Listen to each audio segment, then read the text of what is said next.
The toy. She was standing alone, isolated from her friend, holding the special box in her hands, and she bit her bottom lip in that excited way girls do. She just found the perfect toy to purchase. It was a big one with a big head. The girth was remarkable, one born for wide vaginas, and the length should have been illegal. It was perfectly long for a hand job, and she'd give this toy a hand job and other jobs.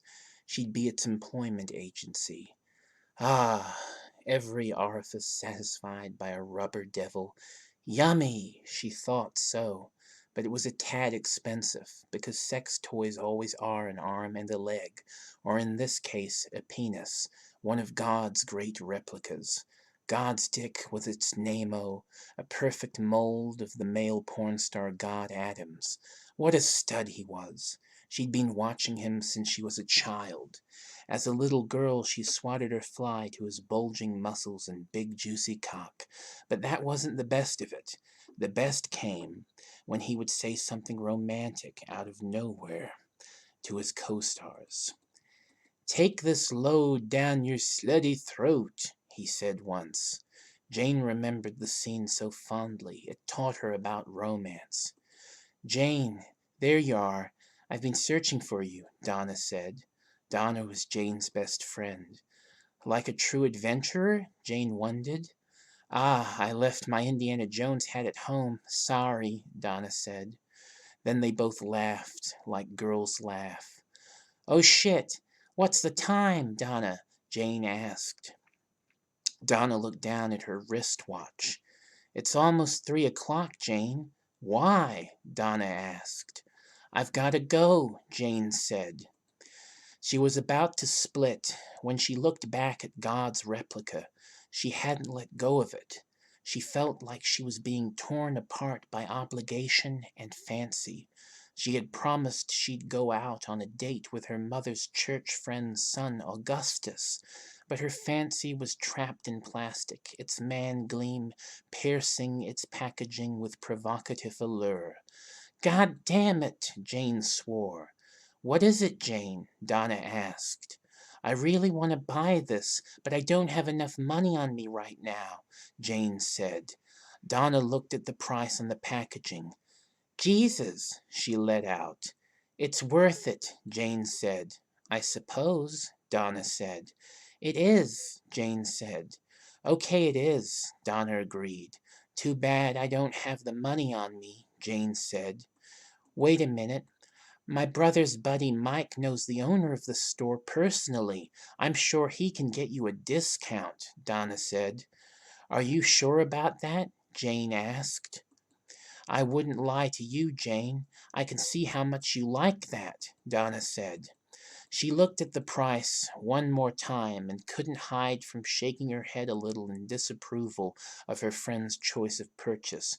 But regardless of how irresponsible she thought the purchase would be, Jane had been her best friend for the longest, best time. That meant something. Donna decided to give Chris, her brother, a call. She rang him up on her smart phone. "Who is it?" Chris asked. "I'm circumcising a chocolate frog," he said, like only a dumb idiot would say. "It's your sis Donna," Donna said. "Oh, hi, sis. I'm not doing anything to frogs," Chris said. "What do you want?" he asked. "It's not me, but Jane was wondering if you could give Mike a call," Donna said. "Why would I want to give Mike a call?" Chris asked. "Well, Jane is at the crazy store with me, and she wants to buy a special item, and it's a bit too expensive, and since Mike knows the owner of the crazy store, she thought maybe you could get him to give the owner a call to give Jane a discount. I mean, it's a special item, Chris. It's really special. Glamorous, it is. You'd really appreciate it," Donna said. Chris had always had a thing for Jane, and sexual thoughts were booming in both his heads right now. He was aroused with wonder at what this special item was. Was Jane finally going to ask for a dose of his hot fuck? Was she ready for his Chris train? Oh, the possibilities stirred dirty imaginings in his mind. Was she finally going to own up to the sexual tension he sensed between them as far back as when she was 8 years old and him 16 years young and make believe hung? Chris was in full anticipation. Okay, I'll give Mike a call, he said. Thanks, Donna said. Tell Jane I expect to thank you very soon, Chris said. Okay, I will, Donna said. Bye, sis, Chris added. Bye, Donna said. What did Chris say? Jane wondered as Donna was putting away her phone in her handbag. He's going to give Mike a call, Donna said. Jane smiled and gazed at the God Adam's remarkable replica cock. Yummy, she thought, licking her lips. She couldn't wait to employ the toy. She had one dirty job after another ready for it at home. Calling Mike. Mike was an odd young man. He always was searching for blind girls to go on dates with, but they had to be pretty. No ugly blind girls, which was a rule for him. A pretty blind girl is worth chasing the perfect disability of a soulmate, but an ugly blind girl ruins the fantasy. Mike wanted a blind girl that was a kind girl, really too kind and pretty. This was what he sought out in his life. He would hang around places that served the disabled for long stretches of time.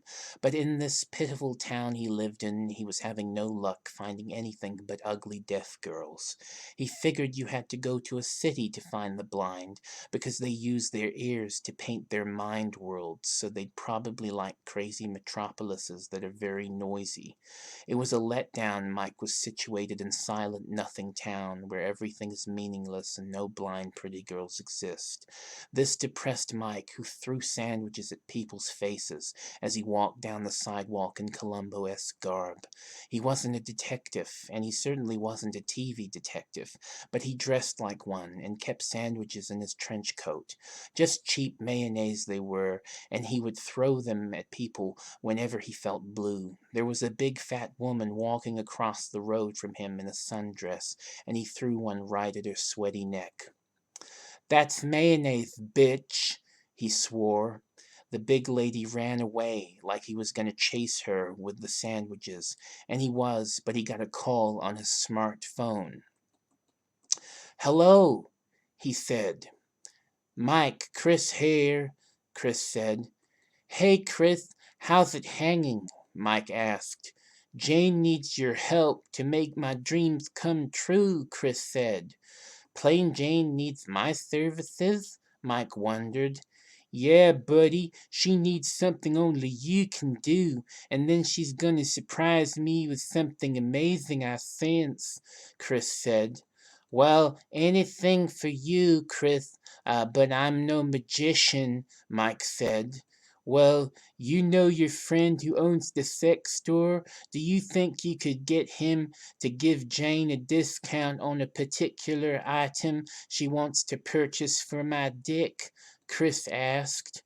Sure, I suppose I can, Mike said. Great. Thank you, Mike. My dick thanks you, Chris said. Cool. It's really great to know a friend's dick is so grateful. I rarely ever hear of that being the case, Mike said. It is this time, Mike. Well, I gotta go, but thanks again, Chris said. It's no problem. I hope Plain Jane will do something for you, Mike said. He then put his phone away and he headed over to his friend Barnaby's sex store. Barnaby.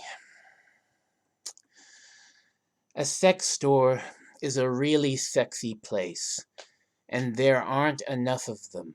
God damn it. Someone needs a sex doll and doesn't have a credit card, a sex store can really come in handy.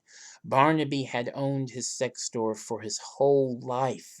His dad had it put in his son's name when he opened it because he was really ashamed he was in the dildo selling market. Every day of his bleak life, Barnaby's father, Edward, opened up his shop to see rubber devils that were far superior to his own in length and girth. It was depressing seeing all those rubber devils lined up on his shelves, knowing he'd be selling them to women far hotter than his wife Blanche. Barnaby's mother, Blanche, was a nightmare woman who was disgusting to look at with pigtails at the age of 50 and a bird nose and a hanging chin.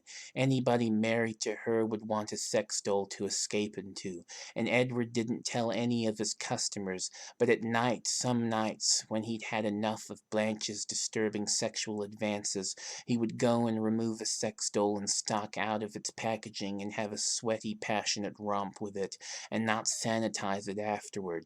It was a naughty little thing Ed did to pass through his bleak, pathetic, disturbing life. He would sell these same sex dolls to repeat customers, and he didn't think it was a big deal because his semen was watery and smelled of normal human deterioration. And he also knew that sex-obsessed guys who bought affordable sex dolls always stuck it in without inspecting the silicone hole. Barnaby's father was a real weird guy in that respect, but he managed to keep the store in business for all these years that when he died of AIDS, which he caught when he did the deed with a second-hand doll on a family holiday in Brazil, Barnaby took over the day-to-day management of the store with ease. Unfortunately, Barnaby had not learned well from his father's sexual misadventures. He also played with the dolls. He couldn't get a girlfriend, so he went to doll heaven, but he still wanted girlfriends, so he used his brain. He invented a shrinking device. He couldn't make things bigger, but he could make them smaller, much smaller, minuscule, and so he did with fervor. Barnaby was in the business of sex store ownership, but after hours he was in the business of shrinking women who rejected his sexual advances. Although the problem with shrinking somebody in a sex shop is that you get inspired to do some really weird things with your new miniature victims, and Barnaby couldn't resist swirling his little woman in his ass, and other things too disturbing to think about. Many little women were evacuated from his bowels. He had inserted them whilst they were naked to prevent them leaving their tiny jackets and boots in his bowels. These small items of clothing took a long time to get out of his bowels. The first couple of times he swirled, he had not ripped their clothes off prior, and he sorely regretted not doing so. Having a knee-high boot lodged in your bowels doesn't feel good. It's irritating. Barnaby found out the hard way, and he spent a month in intensive care. When the doctors asked him what he'd put up his butt, he lied like there was no tomorrow. He spoke nothing of his secret little woman, plenty of whom died in the many swirls. One doctor accepted Barnaby's lies up until he found a little human skeleton in his stool, but the doctor couldn't make sense of it. After all, shrinking was only heard of in science fiction novels. This was real life. The concerned doctor just had to brush away his suspicions and watch his creepy patient leave the hospital to downsize and douche another unsuspecting little woman. "Oh, hi, Mike," Barnaby said when he saw his friend. "Hey, Barnaby, how's it hanging?" Mike asked. "I'm just doing inventory. You know how it is," Barnaby said. "I understand," Mike said. "Well, why are you here, Mike?" Barnaby asked. "I need a favor," Mike said. "I'd do anything for you, Mike," Barnaby let it be known. "Well, um, I was hoping a friend's friend of mine could get a discount on a particular item. Her name's Jane, and I don't know what the item is, but it's just a little expensive as is," Mike said. "No problem, Mike," Barnaby said. "I'll gladly give this Jane a discount," he said. "That's great. You're a terrific pal, Barnaby," Mike said. Barnaby smiled, then brought his filthy hand up to caress his ginger head of hair. "Well, where is she?" he then asked. "She's around here somewhere. You know what? I'll go look for her," Mike said. "Okay, I'll be waiting here," Barnaby said. Mike then walked off to search the store for Jane. Barnaby put his hand back in his pants and fondled himself, bringing cringe-worthy grimaces to his face.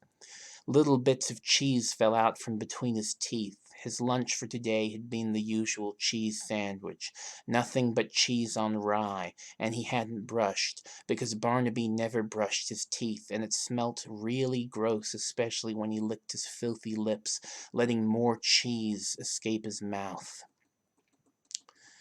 The sale. "What do you think of God Adams?" Jane asked Donna. "I don't know," Donna replied. "Look at him. How can you not know?" Jane wondered. "I don't watch as much porn as you, Jane," Donna said. "But that's a nice cock, Donna," Jane said, flashing the toy in her best friend's face. "Sure, it's fine, I guess," Donna said. "I'd stroke it," Jane said. "God Adams is my favorite porn star," she said. Jane hadn't finished talking when Mike came over. "Mike," Donna let out. "Hey, Donna." "Jane, how's it hanging?" Mike greeted. "Just great now that you're here," Donna said. "Yeah, thanks for this, Mike," Jane added. "No problem," Mike said. "Follow me," he then said. The girls followed Mike over to the register. Barnaby took his hands out of his pants and scanned the product. He then hit some keys to cut the price. Jane saw it becoming affordable before her very eyes, and so she smiled like a giddy girl. Barnaby then awaited the cash. Jane broke into her purse, producing the money. Mike took it and handed it to Barnaby, who felt it and put it in the register. He then put a sold sticker on the box and bagged the God Adams replica. "Thanks," Jane said, being polite. "Any friend of Mike's is a friend of mine," Barnaby said. Then he sneezed and yucky boogers came oozing out of his nose. He was so embarrassed, but he couldn't show it. He decided to bring his sleeve to his nose like it was something cool he was doing. But it was a major fail because everyone saw the boogers fighting to remain on his nose. It was mortifying for Barnaby as he rubbed his sleeve vigorously against his nose in a futile effort to clean it. It was no good, though, because the snot was warrior snot, and it was somewhere between thick and fluid, its mucus really embodying the word mucus in spirit and substance. After a while, Barnaby had to excuse himself and get a hanky to blow on. When he returned to the register, you could still see the strong yellow remnants of the mucus spread out like dying soldiers around the circles of each nostril. "Thanks," Mike said. Barnaby didn't say anything. He just looked down in shame. "Thanks," Donna also said. Barnaby just nodded, accepting the thanks. But you could tell he was a defeated man in the moment. He felt truly pathetic. Mike and the girls then left the sex store with the God Adams replica. Barnaby, feeling dejected, went into the store's back room and to a little woman named Ellis that he kept in a jar he'd poked breathing holes in. "Please, Barnaby, not another swirl," Ellis pleaded. Barnaby just looked at her, studying her miniature body with his dejected countenance. He grinned as he saw her poop-crusted figure bang at the glass of the jar prison. "No!" she screamed. It was too late. Barnaby removed the jar's lid, pulled down his pants and undies, caught little Alice by her hair as she tried to escape, and then began to wedge the little nude woman into his protruding, prolapsed ass, because this was the best way to insert the little woman that he had found. Once he retracted his prolapsed ass, the little woman, screaming all she could, would be forced into his bowels at the moment of retraction. But this didn't mean there wasn't some fighting involved. Alice Alice bit at Barnaby's prolapsed asshole, gnashing her teeth on the already swollen purple colon lining. Many little women had kicked and punched Barnaby's innards. He expected it to happen, and so after Alice went up his ass, Barnaby got some cream and squirted it to fill his sphincter, smiling afresh as he did it.